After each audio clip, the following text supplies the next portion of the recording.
Good YouTube, Quinn Wade coming to y'all with that instant analysis. This time it's going to be on the Timberwolves beating the Phoenix Suns 121-113. And the Timberwolves lead the series 2-0. They beat them in the playoffs last year, then they beat them twice this season. They do play twice 2 months from now, and that will be it for the regular season against them unless they meet up in the playoffs, which could happen based off their records. And other than that, the Wolves are now 26-21, 14-11 away from home. The Phoenix Suns are 24-22, 15-9 at home. Phoenix did get off to a great start, 29-22 in the first quarter. The second quarter, 33-30. The third quarter, 26-18. In the fourth quarter, 40-36 in favor of the Timberwolves. They won 3 straight quarters, still showing you that they can score against this team even without Towns, and that's a good thing to see. Timberwolves still got enough talent to be one of the better teams. They're just not a championship contender in my eyes anymore, but neither are the Suns. I never thought the Suns was ever a championship contender, even when they first traded for Kevin Durant. And I have been right about that because this is the third year with that. It went that fast, and they're only getting older, and the injuries are piling up on the Suns. They just been able to just now get a little healthier. They still believe in this roster. We'll see what they're able to do. But Julius Randle for the Minnesota Timberwolves had 28 points. He was a -4 and +4 personal foul, 3 steals, 6 assists, 7 rebounds, 8 of 10 from the free throw line, 0 of 3 from 3, 10 of 16 from the field. He didn't make a 3, but he kept handling the ball and getting to the basket or getting close to it and was able to drop those shots in, and he kept passing out of his shot. Seemed like he's liking his teammates more, playing with them more and understanding them more and just getting over his ego a little bit, and it has helped him the last couple weeks. And he also got a couple of steals that they basically had the ball right in front of him and he just stole it, which is good hustle. Jaden McDaniels, 14 points, +5 and +4 personal foul, 1 turnover, 2 steals, 3 assists, 6 rebounds. 2 of them was offensive, 4 of 4 from the free throw line, 2 of 3 from the three-point line, 4 of 7 from the field. They're going to give him easy opportunity just up for him to get open and convert them. And he did that with the steals. He did that with the threes. And that's his job. And he does it well. Rudy Gobert was 2 of 5 from the field. He did have a nasty dunk on Nick Richards. But he only had 5 rebounds, 1 assist, 1 steal. He did get his 2 blocks, so he played good enough defense to man the paint. 1 turnover, 3 personal fouls, +9 and +4 points. Didn't have that dominant impact, especially defensively tonight, but he played a good game because rebounds does count as closing out the possession, and you didn't really see him do a lot of that tonight. Really wasn't as needed either. But Mike Conley, 2 of 4 from the field, 2 of 3 from the three-point line, 6 assists, 2 turnovers, 2 personal fouls, -4 and +6 points. Didn't go crazy, but he did do a good job of finding his teammates and scoring when he needed to. And then Anthony Edwards, the best offensive player on his roster. He was 11 of 20 from the field, 3 of 8 from 3, 8 of 9 from the free throw line. He did have 7 rebounds, 5 assists, 2 steals, 4 blocks. He had a lot of turnovers, and that made him want to play harder defensively. Makes sense to want to make some of those up. 2 personal fouls, +10 and +33 points. When he goes for 30, I'm not really surprised with his roster currently constructed. They need him to have these type of performances, but he still got to get some fun dunks in there and some good shots in there, because you're still trying to lead the example for what your teammates should be trying to aspire to do, which is play their best and pick the best shots and get the best opportunities. And you also got to knock them down, which he's showing that he has ability to do, and he's been improving on that each and every season, and I would say that too this year. Might not 0 minutes. He played a couple seconds. He had 1 personal foul. He was a -3 and +0 points. Luka Garza played 4 minutes. He was 1 of 2 from the field. It was threes. He was a +1 and +3 points. Nickeil Alexander-Walker took the most shots off the bench. He was 8 of 14 from the field, 5 of 10 from 3. That's really good to see. 2 of 2 from the free throw line, 4 rebounds, 1 was offensive, 1 assist, 2 turnovers, 1 personal foul, +14 and +23 points. That's a lot of points to score off the bench, but he did play 35 minutes, and he had that 3-point shot going down. Jalen Clark, 10 minutes played, 1 of 3 from the field, 3 rebounds, 1 was offensive, 1 assist, 1 personal foul, +9 and +2 points. Rob Dillingham was 3 of 4 from the field, 2 of 2 from the free throw line. He had 2 rebounds, 3 assists, 1 turnover, 1 personal foul, +3 and +8 points. The rest of the guys didn't play, coach's decision. or they was already ruled out. 42 of 75, 56% from the field, 13 of 29, 44% from three, and 24 of 27, 88% from the free throw line. They had 34 rebounds, 26 assists, 8 steals, 6 blocks, 14 turnovers, 19 personal fouls, and they scored a lot in this game. And then the Suns, they kept scoring and scoring even till the game was almost over. Kevin Durant played 40 minutes. He really wanted this one. He was 13 of 19, 4 of 8 from three. Kept getting open. Kevin Durant is one of the most noticeable and best scorers in NBA history. He still found a way to get open, or they still kept sagging off of him, knowing that he going to let that fly, and it went in.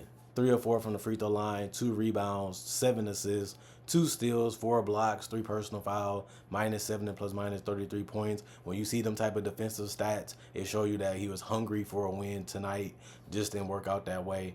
Royce O'Neal was 2 of 8 from the field, 0 of 4 from 3, 5 rebounds, 1 was offensive, 1 assist, 2 steals, 4 personal fouls, -10 and ±4 points. Nick Richards started. He was 3 of 7 from the field, 1 of 2 from the free throw line. He only had 5 rebounds, 1 was offensive, 1 assist, 2 turnovers, 2 personal fouls, +5 and ±7 points.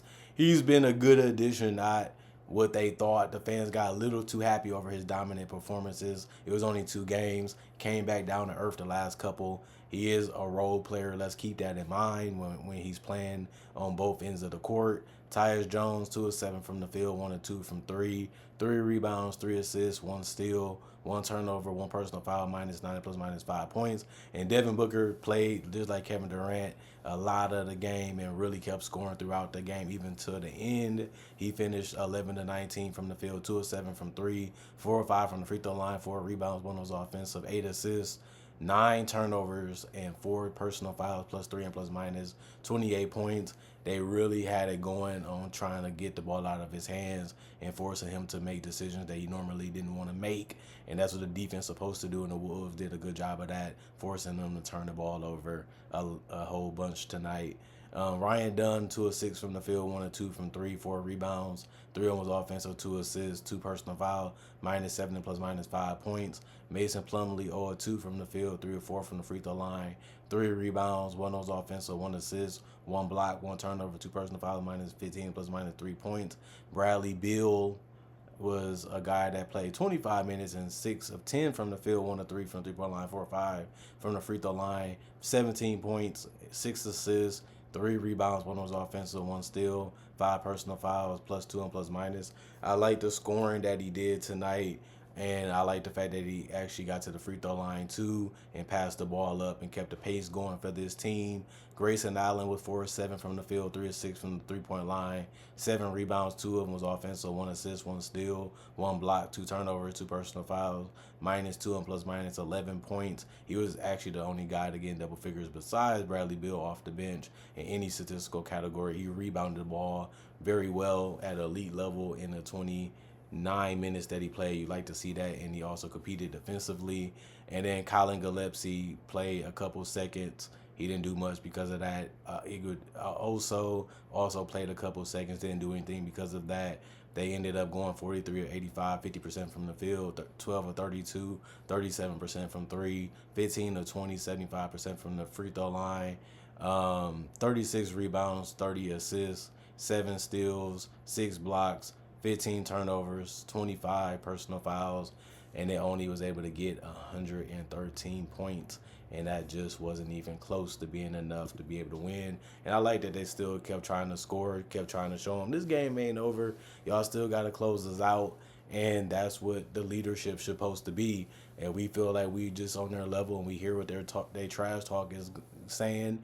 And we're trying to go out there and show that we're better than them and that we can beat these guys, which they haven't done this year, especially when you see that what happened last year is a little tension because of that. But other than that, it was just a fun, competitive game that both teams were just going at it blow for blow. And the Wolves was able to control majority of this game, and they was able to outplay the Suns for basically the entire game outside of the first quarter.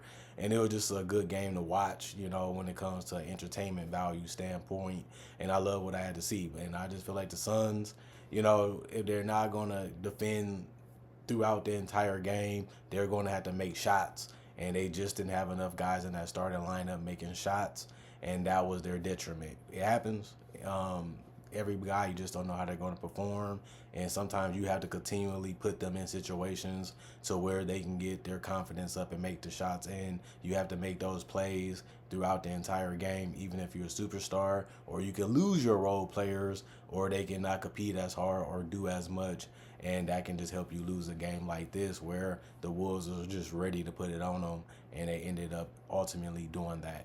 Other than that, comment, like, subscribe, share, hit the notification bell for more analysis. And if you're new to the channel, I do conversation videos just like this in different varieties. I also do breakdowns of legends, current players, rookies, and also future stars in the NBA. This is the NBA only channel. And I also do mock draft and draft coverage. And if you're new to the channel and you want to follow me on social media, they will be on my channel too for the things that is not basketball related, or you want to get to know me a little bit more.